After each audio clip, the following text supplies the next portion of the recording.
On the day of my wedding, I deliberately replaced the bouquet with funeral paper flowers and insisted the wedding convoy pass through the cemetery. My best friend thought it was bad luck, but I knew. Only by doing this could I survive.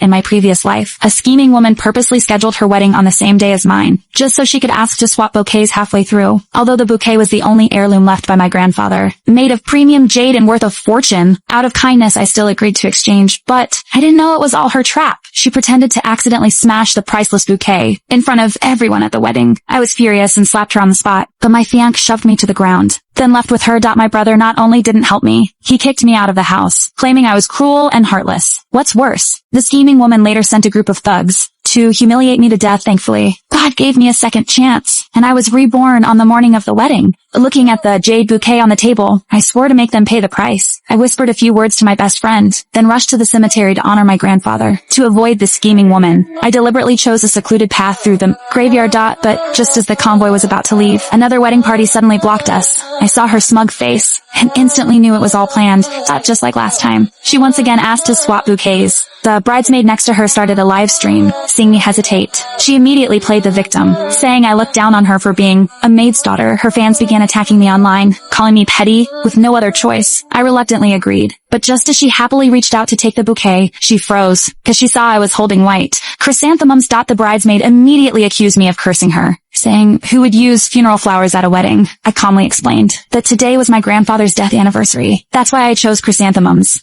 and even chose a quiet path to avoid disturbing others. But she deliberately picked the same route and insisted on swapping. The comments online instantly flipped. Everyone criticized her for being manipulative. She could only take the chrysanthemums and leave in anger. Half an hour later, I arrived at the hotel, only to find the wedding hall my mother spent a fortune to decorate had been taken over by the scheming woman. My fiancé and brother stood beside her like bodyguards.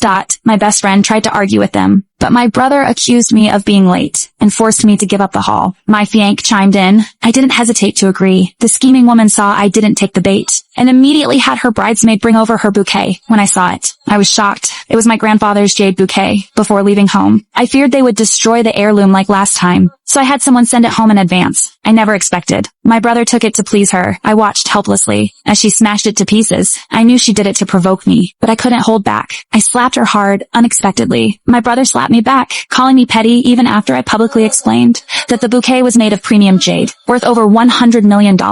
Neither he nor my fiancé believed me. They didn't even bother to look at the fragments. Instead, they demanded I kneel and apologize. The scheming woman smugly stomped on the broken pieces. Little did she know, the more arrogant she acted now, the harder she would cry later. I pulled out a donation agreement, proving the bouquet's ownership. They still refused to believe me. Just then, the director of the museum walked in.